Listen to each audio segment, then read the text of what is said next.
Hi, I'm Darcy from Effect Hope, and it is my absolute pleasure to be joined by speaker, activist, and best-selling author Shane Claiborne. Shane, thanks so much for being here with me today. So good to be with you. I'm grateful for your important and beautiful work over the world. Thank you so much. Yeah. So I'm really looking forward to hearing some of your experience in Calcutta years ago, and yeah, just can't wait to learn more about what you were up to. Yeah, well, I'll have to say this was a little while ago, back in the 1900s. It was, I think, 1995 that we college friends and I had gotten very inspired by Mother Teresa and the Missionaries of Charity, her order, and um, we wrote her a letter and ended up picking up the phone and calling, and she answered on the other end and told us we could come to India, and it was quite an adventure. Uh, I worked in the orphanages, I worked in the home for the dying. One of the really special opportunities that I had was to spend some time in called Gandhiji Prem Nivas, which means Gandhi's New Light. Hmm. And it's a little village of folks who have leprosy and skin diseases outside of Calcutta.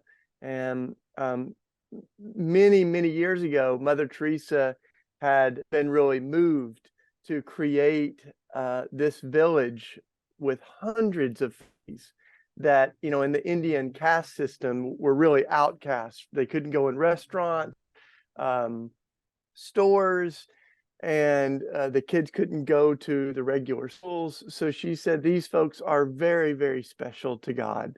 And we've got Hmm. to create a space where their dignity can flourish.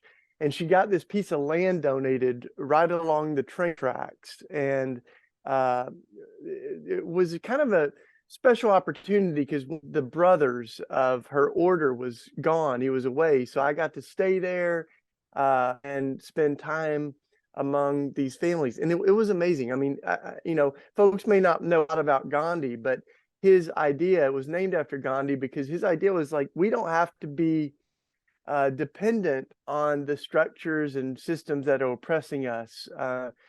March to the sea and get our own salt. We'll spin our own clothes. So he made his own clothes. Hmm. And that was the vision for this little village. They had a fish hatchery. They had a school for children. They even had a wood shop where they would make the aesthetics. And they had a clinic, of course, where they were treating folks with leprosy.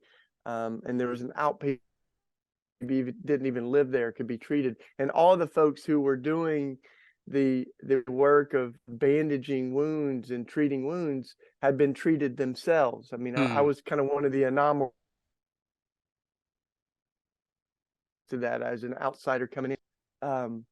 Really, really moving to be there and also to see the micro businesses that they had started. I mean, they had really reclaimed their dignity. One of the things that they made are these blankets Oh, that I've wow. still got one of. And so my job was to help, I would help thread needles, hundreds of them at a time. And I was definitely the slowest person helping there, but they were generous to let me help. All the blue and white saris that the missionaries of Charity wear, at least at the time, were made in this village. Wow. So it was an incredible place, yeah. And I learned so much about the illness, the stigma attached to it, and so much about my faith, and I think what Jesus meant when he said, "Whenever you do it to the least of these, you do it unto me." And I certainly felt like as I was these new friends that I was looking, into the face of Jesus. Hmm. That's amazing. And yeah, so can you just tell me a little bit more then how this experience, yeah, just kind of changed your perspective moving on. So I loved how you just said, yeah, like looking into the face of Jesus. So you went into lots of different ministry and things since, and yeah, how soon after did you come back to America? Well, I was there for a week or two. I mean, I was in India for the whole summer, but I was in the village there in Titagar in the Gandhiji about a week or two. And one of the most uh, unforgettable doctors in the clinic had to leave early, and so my job had, up to that point, had been row cotton balls, which they grew the cotton, so I'm there rolling the cotton balls. But then he tells me, I leave, so why don't you come do this? And at first I was a little like, wow, I think I'm out of my league here, but I sat down and I looked at this man who was quite had that elder look. He was the wisdom that comes with age, and he smiles at me. And I have to admit, I've got to think he was going, "You have no idea what you're doing," But I sit down and I start bandaging his wound because I've been watching, every day meticulously at how they did this. So I bandage up his wound, and then we don't share the same language. I didn't speak much Hindi or Bengali, and then he looks at me and he says, "Namaste." Folks sitting there said, "Do you know what that word means?" And I said, "Well, you hear it all the time." And he said, "But it's a holy word." And the person explained that we don't even quite have translation in English that captures the beauty of that word, but it means the Holy One in me honors the Holy One in you. Hmm. And we just sat in silence and smiled, and I hugged him, and I thought, maybe not only do I feel like I'm looking into the eyes of Jesus, but maybe he's catching just a little bit of, he doesn't just see this rich white kid from America, but he's able to see a little glimpse of God's love in me. And it's in that moment that I really felt like very clear that my faith is not just about having new ideas, but it's having new eyes, that we see other people um, the way that God sees them as God's precious children. And no matter how much this world is beat up or tried to crush the dignity of someone, um, the image of light of God's love is in them, and that became so real to me, and it's um, changed everything. I mean, it helped shape and define everything that I do to this day. And I think spending time with those folks who had skin diseases and were quite stigmatized, I mean, has formed who I am for sure. Hmm. Yeah, sounds like, yeah, such a powerful experience.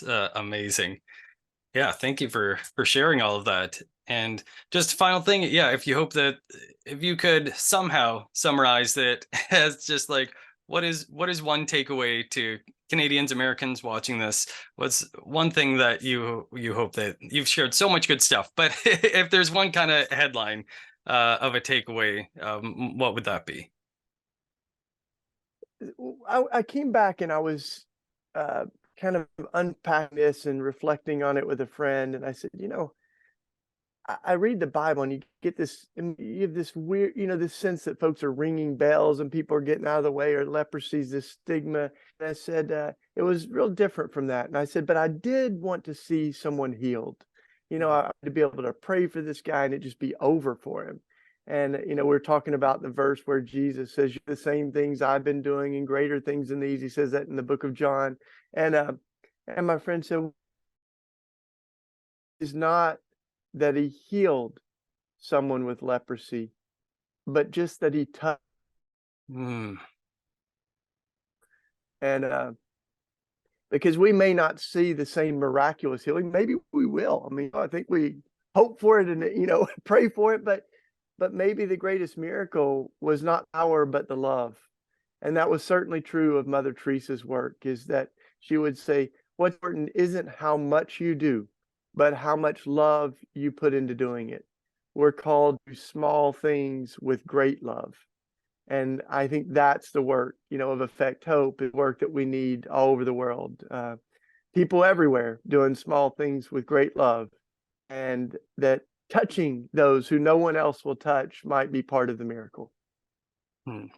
Amazing. Yeah, thank you so much.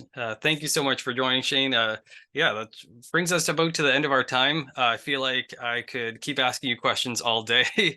So yeah, I hope we can do this again Yeah, well, sometime. thank And you. yeah, I really appreciate your Absolutely. time. Thanks. Thank you. Have a great day, Shane.